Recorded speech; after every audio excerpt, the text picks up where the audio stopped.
quelqu'un, et c'est là que le bas blesse, parce que quand quelqu'un apprend le français, mais pour des besoins, disons, professionnels. Prenez le cas, je ne sais pas si vous en avez eu, vous avez des apprenants comme ça, des gens qui, par exemple, sont dans un pays où il y a beaucoup de touristes français, mais ils travaillent dans un restaurant, dans un café, ils sont serveurs, ils se fichent pas mal d'écrire. Vous êtes d'accord avec moi? Ceux qui ont envie de savoir, de dire bonjour, au revoir, de saluer, d'avoir la relation avec les clients. Alors, quel type d'évaluation on va faire? S'ils sont dans une classe où ils sont mélangés à d'autres, est-ce qu'on va les mettre tous à la même sauce au niveau de l'évaluation? Ou est-ce qu'on va différencier? Vous comprenez? Or, qu'est-ce que l'on constate? C'est que le prof ne va pas faire cette différenciation les trois quarts du temps.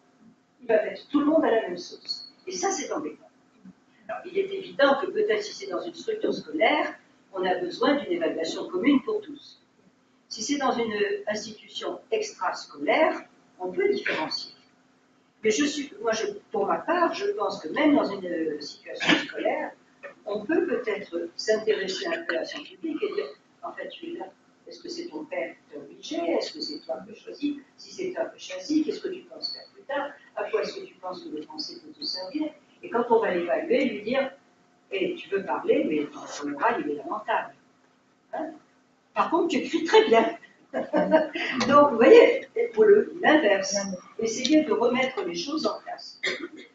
Il y a une chaise qui est là, mais si vous avez peur de vous mettre là, on peut la reculer. Oh, donc, on dirait qu'ils enfants qui là. Merci. Donc, ça, c'est par rapport à la deuxième remarque liminaire que je voulais faire avec vous. Et donc, l'évaluation envisagée dès le début de l'apprentissage. Un troisième point, c'est le point que nous allons développer, elle doit faire l'objet d'une préparation. Cette évaluation doit faire l'objet d'une préparation qui soit appropriée. Donc, par approprié, bien entendu, qu'est-ce que ça veut dire? Approprié aux objectifs. Ça, c'est bien évident. D'accord? Et là, si vous me permettez, je vais faire une petite parenthèse. Malheureusement, pour moi, je pense, mais ça c'est peut-être aussi les structures scolaires, on trouve peut-être cela plus facilement dans les structures extrascolaires, dont il parle d'autres, c'est cours à côté, c'est pas la structure scolaire, lycée ou autre. On fait le cours scolaire, mais on ne sait pas vraiment quels sont les objectifs des acteurs. Combien de fois s'intéresse réellement aux objectifs des gens qui sont là? Et que ce soit dans une structure scolaire ou dans une structure extrascolaire, à plus forte raison dans une structure extrascolaire, il y a une chose qui est faite très peu souvent chez les profs dans les classes, c'est ce que l'on appelle la leçon zéro. Est-ce que vous savez ce que c'est? Mais par leçon zéro, bien souvent on appelle leçon zéro ce qui n'est pas leçon zéro. Dans la leçon zéro, on n'apprend pas à dire bonjour madame. Comment est-ce que vous vous appelez? Quel est ton nom? Ça, c'est pas la leçon zéro. La leçon zéro peut se dérouler, par exemple ici, totalement en espagnol. La leçon zéro va être pour voir comment ils pensent que le français, voir quelles sont leurs représentations, voir s'ils ont déjà des connaissances implicites de français, même s'ils le prononcent très mal. Ils savent qu'ils ont identifié le mot chapeau, ils diront chapeau, donc ils ont identifié un mot qui est le mot chapeau. Oui, ça peut être très varié. Mais quoi qu'il en soit, la leçon zéro, en dehors de ces aspects de connaissance, de l'inconscient, de la vision de l'autre, etc., il y a une chose qui est capitale, c'est qu'on va signer un contrat dans cette leçon zéro, qui est un contrat d'apprentissage. C'est-à-dire de leur dire, écoutez, voilà, moi je conçois mon travail de cette façon. C'est-à-dire qu'ils apprennent quels sont leurs droits et quels sont leurs devoirs. Et qu'ils s'attendent de ma part, par exemple, quand moi je travaille avec mes étudiants, n'attendez pas de moi que je vous corrige tout, ni que je vous corrige moi. La correction viendra de vos camarades. En dernier recours, elle viendra de moi. Alors que, à quoi sont-ils habitués? Et là, on a une situation de communication un peu comme vous avec moi, c'est prof-élève, prof-élève. Et bon, un cours, un atelier un peu magistral comme ça, c'est inévitable. Et c'est détestable pour une classe. Qu'est-ce que l'on va créer? Il faut créer des interactions, justement. entre les apprenants. Et ce qui est inconcevable, c'est que les questions partent toutes du professeur.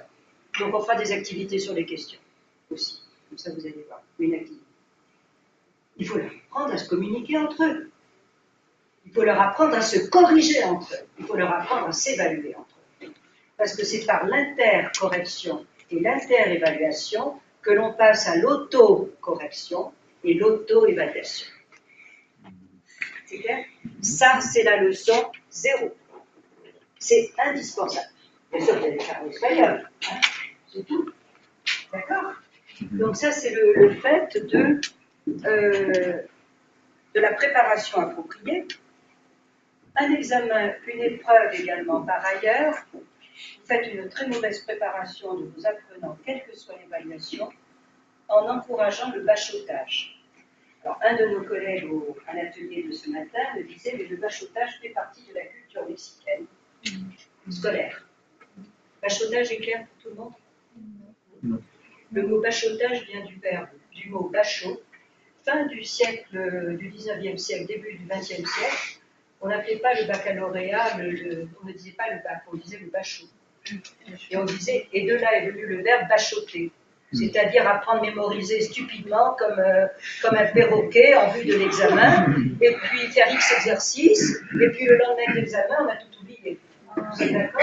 C'est-à-dire qu'on apprend, on mémorise en vue d'avoir une note, et puis c'est tout. Ça, c'est bachotage. Si vous faites ça, eh bien vous faites du mauvais travail. Et je pense et j'espère que vous ne faites pas ça.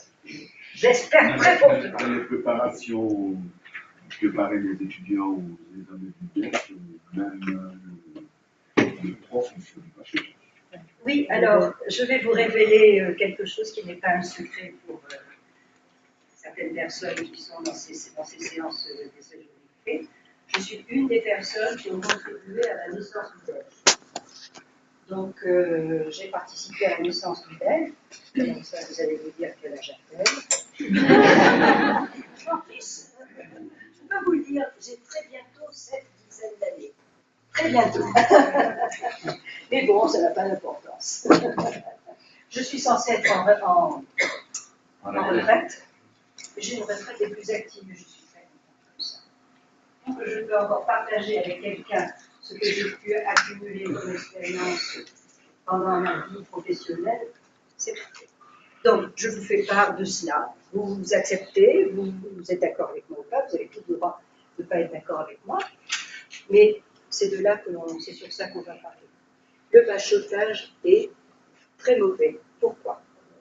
Parce que la personne est une personne qui n'est plus une personne pensante, c'est un mécanisme. Or, au niveau de l'évaluation, je vais vous donner ma vision. Peu importe que la personne réussisse ou échoue, l'évaluation est un acte de construction de la personne. Qu'elle prenne conscience de ses points forts et de ses points faibles. On n'est pas tous des champions en tout. Hein? Et puis les points forts peuvent devenir faibles. Enfin, avant, je courais vite. Je cours beaucoup moins vite maintenant. J'étais très souple. Je suis un peu moins souple maintenant. Vous comprenez ce que je veux dire? On a une évolution.